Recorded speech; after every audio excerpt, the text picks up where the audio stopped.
Hi viewers, good morning. After that themes personality development and wit and humor, having covered those 6 articles, let us see what we are given in this third theme, that is human relations. In that the A reading is the journey. The journey.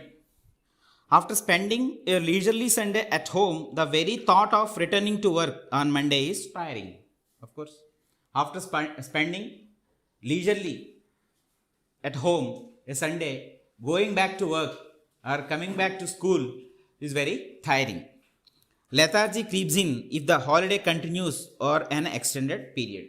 The holiday is extended, not one day. If it is 2 days, our laziness would be more. Lethargy creeps in. If it is 3 days, further. If it is 1 week, 1 month, and 6 months. For 6 months, this narrator of this story came on leave for a special purpose. That is how I felt. I refers to the narrator, the storyteller, a young man. I felt when I was preparing to return to my place of work after spending 6 months at home. He came home for 6 months for a special purpose. The fact that I was to leave behind my newly wed wife and go to far off place didn't help either. As he came on leave to get married, he had to leave his newly wed wife back at home, and he only had to go back to his working place. So that thought didn't seem to be nice to him. Obviously, I didn't want to go. So naturally, he didn't want to go back. However, I finally did decide to go. On reflection, on thinking, on second thoughts, he decided to go back. I didn't have much to carry by way of luggage, just a trunk. Going back to his working place, just he had a trunk to carry as a part of his luggage. Ours is a hilly terrain without any motorable roads, and there is no certainty that we are ever going to have any roads. As their area was a hilly terrain, there were no motorable roads, and he didn't have any hope that in future also some motorable roads would come to that area. In any case, while coming home, we don't carry bedding as they are coming home. Besides, in addition to, I had come home this time round for a special purpose. Had come home this time round for a special purpose. What that special purpose was? Okay, he wanted to get married.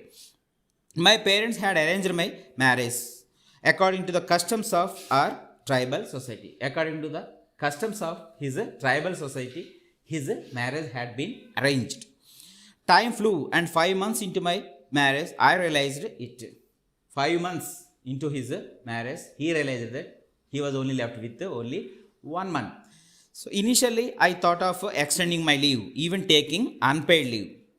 Initially, he thought of extending his leave, even he was ready to take unpaid leave. But after some dilly-dallying, yes or no, hesitation, whether to extend the leave or not, I finally decided against it, against staying back, taking unpaid leave, because marriage had increased my responsibilities and I had got into debt.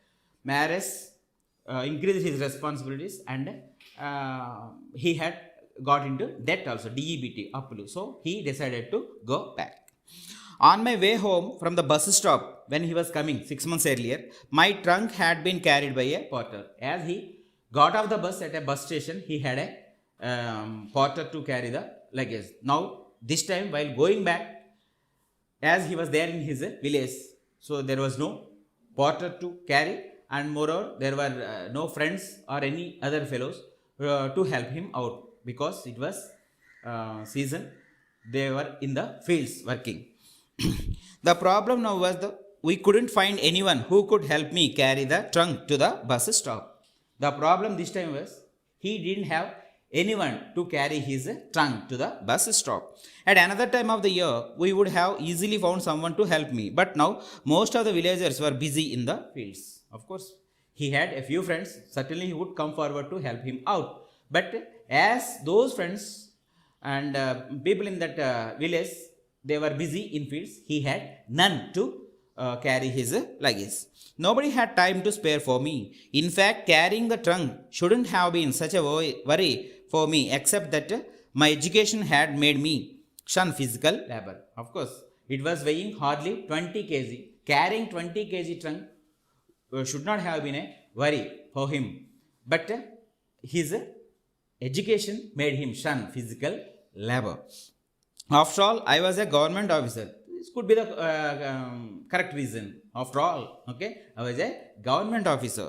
And the idea of people seeing me carry my own luggage was not at all amusing. I am not at all amused by the thought of people seeing me carrying not somebody else's luggage, my own luggage. See the false prestige of that young man. The box is not weighing much, just it is only 20 kg only.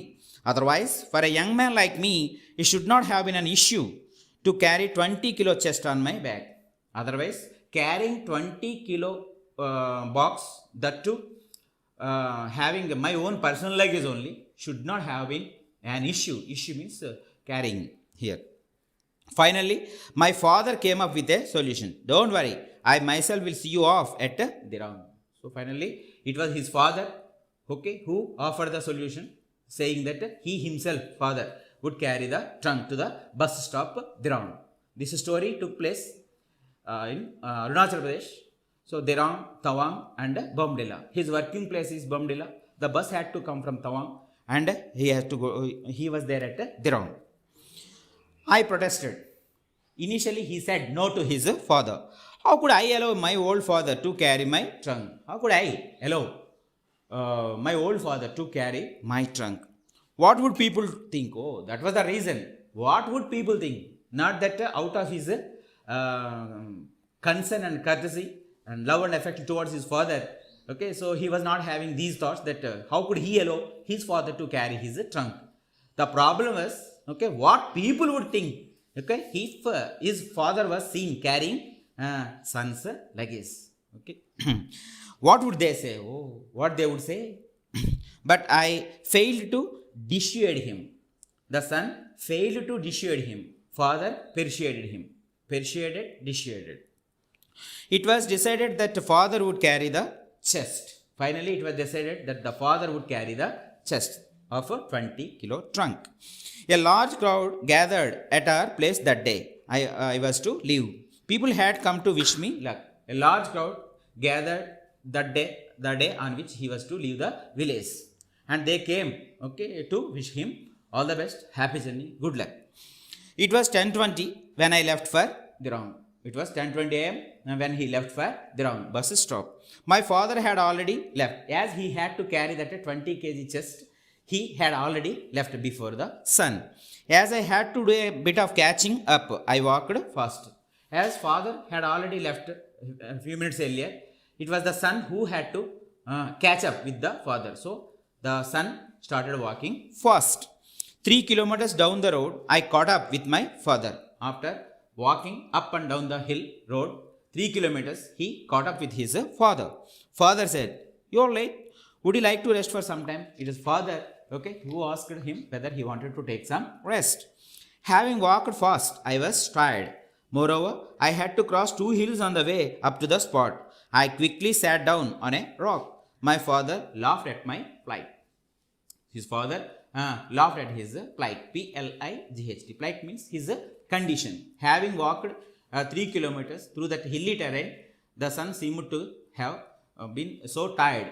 So his condition was smiled at, if not laughed at, and his plight. So this little distance has tired you. So this little distance has tired you. So rest for a while, but we have to be in time for the bus, the father said. Father was quiet for some time. He thoughtfully looked at the sun for a moment, and then his eyes fell on the can of homemade wine that I was carrying. The son was carrying that homemade wine, carrying can. The father's eyes fell on that can. Maybe he was feeling thirsty. He wanted to get some relief by consuming that homemade wine. Wetting his lips with his tongue, he said in a matter-of-fact manner, "I am thirsty." Wetting his lips, he said, "Son, I am thirsty." I gave him the can of wine, the son. He poured himself a mug and handed me the can. Pouring a mug full of wine, he handed over the can back to his son. He drank all of it at one go. At one go means in a single gulp, G-U-L-P, he drank all the wine in that mug. He then arranged the belt that was attached to the trunk carefully on his forehead. The trunk, okay, so was stringed with that string, okay, he arranged it on his forehead. So this was the picture. My father carrying my luggage on his back and me following him with a tiny bag in my hand. So what was the picture? Father carrying the 20 kilo chest on his back, okay, so with the strips, okay, so arranging on his forehead, and a son walking so stylishly, okay, behind the father, just carrying or just having that small tiny bag. We were walking up a narrow hilly road, and neither of us uttered a word, as if we were strangers who spoke different languages. There was no exchange of any words, as if they were strangers and were speaking two different languages. We don't know so what was going on through their minds. So because of that thoughts, they were silent. The son lost in his own thoughts, might be the father also. But so to a stranger, they seemed to be strangers who spoke two different languages, because there was no exchange of any words between them. They were silently walking, one behind the other, the father ahead and the son behind him. So I didn't know what was going on in his mind. Whose mind? The narrator was the young man, the father's mind.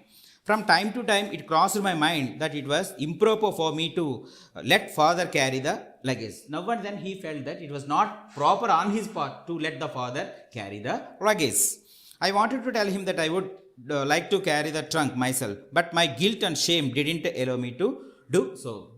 Maybe once or twice he thought that he would say to his father that he would carry the trunk and all, but his guilt and shame, he was feeling guilty and he was feeling shame. He was shameful and guilty. His guilt and shame prevented him, okay, to say so. This self-consciousness had probably to do with my education. Because of my education, maybe I am thinking this way. The white-collar job that I had, he was having a white-collar job, where the physical labor is not involved. Such jobs are known as white-collar jobs. Or quite simply, my pride. Because of me, my parents got some recognition in the village. That was his pride. Moreover, he was the first person in that village who was educated. Not only was the one educated, but also got a government job. Because of this status, and his parents also, he thought got that recognition in the village. So all these things made him proud. Somehow I had the feeling that if I carried the luggage, my father and my people, in fact the whole world, as if the world doesn't have anything else to do, okay, so would laugh at me and I would be belittled. So what the actually problem was, okay, so if he carried his luggage, what the people, father, parents, friends, relatives, in fact the whole world, what they would think of me carrying my luggage. This thought of people seeing me carry his luggage, that thought troubled him the most. Father had provided for my education, and I had been able to realize his dreams. Of course, as parents, as father, he had to provide all the things for my education, for my growth and all. He had done, okay, nothing else, okay, and I had been able to realize his dreams. Seeing me as a government officer, government employee, it was my father's dream. So I had realized his dreams. Having realized his dreams, okay, had done a favor. So it was quite okay for him to carry my luggage. Maybe this thought might have been crossing through his mind. My parents were truly proud of me. It was through me that they had earned a greater degree of admiration and respect from the villagers. It is because of me, an educated person and a government employee, my parents are getting that respect and honor in that village. My father would not like to see me carrying the trunk on my back and would be very hurt if I did so. We don't know whether it was true or not, but he felt that even his father also would feel hurt if he saw his son carrying his luggage on his back. I concluded that it would be better to let him carry it. Finally, he convinced himself, saying that it would be okay to let the father to carry his luggage. Father was used to carrying luggage anyway. One more, okay, so supporting point is father to support the family used to carrying the luggage, doing that physical labor to support the family to earn a living. So this time carrying a 20 kg trunk would not be a problem to the father.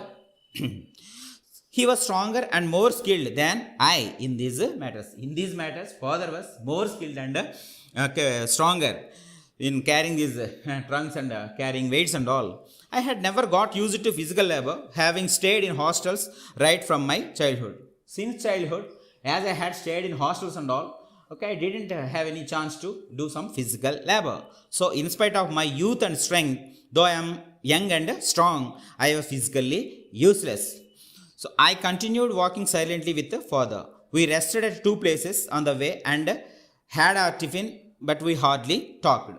On their way to the bus stop, Dirong, at two places they stopped, but en route, hardly they spoke. Finally, we reached Dirong, the bus stop. The bus from Tawang hadn't yet reached Dirong, and so we had time in hand.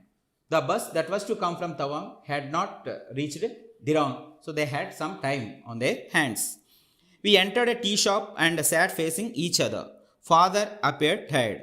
So they went into a tea shop and father appeared tired. I felt sorry for him but couldn't bring myself to say anything. Though the son, okay, so being a human being, felt sorry for his father but he couldn't say anything. I asked the waiter to get us 2 cups of tea. 2 cups of tea are ordered for. Okay, so just as I was going to take my first sip, I heard father's voice. Do you have a pair of old shoes? It was the father who asked the son whether the son had a pair of old shoes. Why? I asked. The son asked why father wanted to know whether he had an old pair of shoes. The road is uneven and full of pebbles. It hurts while walking. My dear son, the road is uneven and pebble strewn. So walking on that pebble strewn road, okay, so it hurts, the father said. I looked at father's bare feet. Never having worn shoes, his feet had developed cracks just like an elephant and somehow resembled those of an elephant. I noticed this for the first time because he himself was wearing that gum boots and all, leather boots. That's why he didn't have to. Okay, so look the condition of the father and all. So he says that this is the first time, okay, I had seen father's feet, okay, which are cracked and almost all resemble to be an elephant feet. I hadn't noticed that the road was uneven. It is funny that he didn't even notice that the road was uneven. I didn't have to notice that the road was uneven. I didn't have to notice that the father was not wearing any footwear. I didn't have to notice. Okay, because I am quite comfortable. You might have thought I didn't have to, since I was wearing a pair of hunting boots covering up to his knees. He was wearing a pair of hunting boots. That's why he didn't have to notice anything. His own comfort. I checked my wallet and saw still I had around 40 rupees with me. 40 rupees might be a huge amount in those days when the story was written. In his wallet, like purse, he had 40 rupees.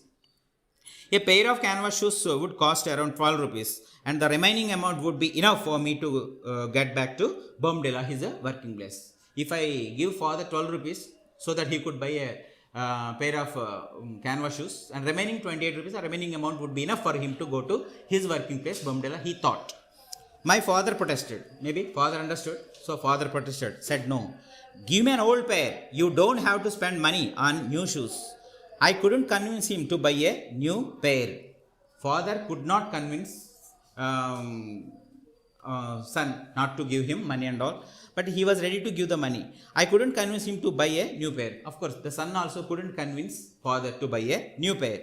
Reluctantly, I gave him the hunting boots I was wearing. Finally, reluctantly, unwillingly, the son gave the father his hunting boots he was wearing.